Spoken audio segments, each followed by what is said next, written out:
Hi welcome to real estate channel. నా పేరు సత్యనారాయణ.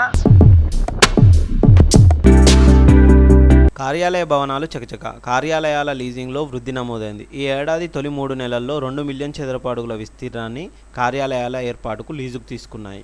2023 జనవరి నుంచి మార్చి వరకు 1.4 మిలియన్ చదరపు అడుగులతో పోలిస్తే ఈసారి ఎక్కువ కావడం విశేషం.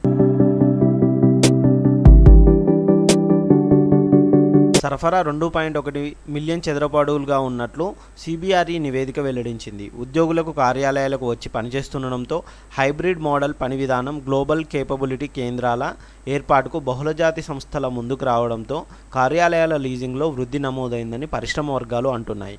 హైదరాబాద్లో కార్యాలయ భవనాలను IT, pharma, banking, flexible office space ఆపరేటర్లు ఎక్కువగా లీజుకు తీసుకుంటున్నాయి. ఇందులో టెక్నాలజీ సంస్థల వాటానే 43% ఉంది. జీవశాస్త్రాల కార్యాలయాల వాటా క్రమంగా పెరుగుతోంది. తొలి త్రైమాసికంలో వీటి వాటా 24% ఉంది. ఫ్లెక్సిబుల్ స్పేస్ ఆపరేటర్ల లీజింగ్ నిలకడగా కొనసాగుతుంది. వీటి వాటా 18% ఉంది.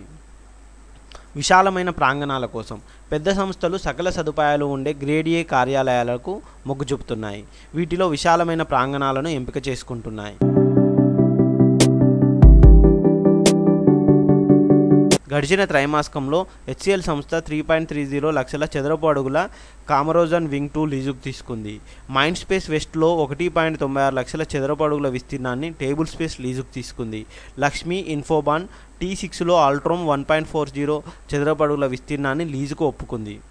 50,000 అంతకంటే తక్కువ విస్తీర్ణం కలిగిన లావాదేవీలు సైతం పెద్ద ఎత్తున జరిగాయి. దేశవ్యాప్తంగా చూస్తే మొదటి త్రైమాసికంలో దేశంలోని 9 ముఖ్య నగరాల్లో 14.4 మిలియన్ చదరపు అడుగుల విస్తీర్ణంలో కార్యాలయాల లీజింగులు జరిగాయి. గత ఏడాది తొలి త్రైమాసికంతో పోలిస్తే 3% తగ్గాయి. బెంగళూరు ముందు వరుసలో ఉండగా ఢిల్లీ, హైదరాబాద్ తర్వాతి స్థానాల్లో ఉన్నాయి. ఈ 3 నగరాల్లోని కార్యాలయాల లీజింగ్ వాటానే 65% ఉంది. పోకడలను గమనిస్తే కనుక రియల్ ఎస్టేట్ రంగంలో పర్యావరణ హితంగా చేపట్టిన కార్యాలయాలకు డిమాండ్ పెరుగుతుండడంతో డెవలపర్లు గ్రీన్ సర్టిఫైడ్ కార్యాలయాల నిర్మాణాలపైనే ఎక్కువ దృష్టి సారిస్తున్నారు. ఉత్పాదక ఉద్యోగుల సామాజిక శ్రేయస్సుకు ప్రాధాన్యత ఇస్తున్నారు.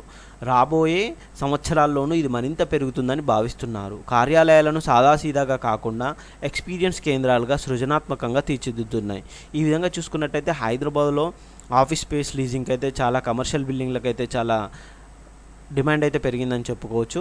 ఇలాంటి రియల్ ఎస్టేట్ న్యూస్ కోసం మా ఛానల్ని సబ్స్క్రైబ్ చేయండి, షేర్ చేయండి, కామెంట్ చేయండి. Thank you.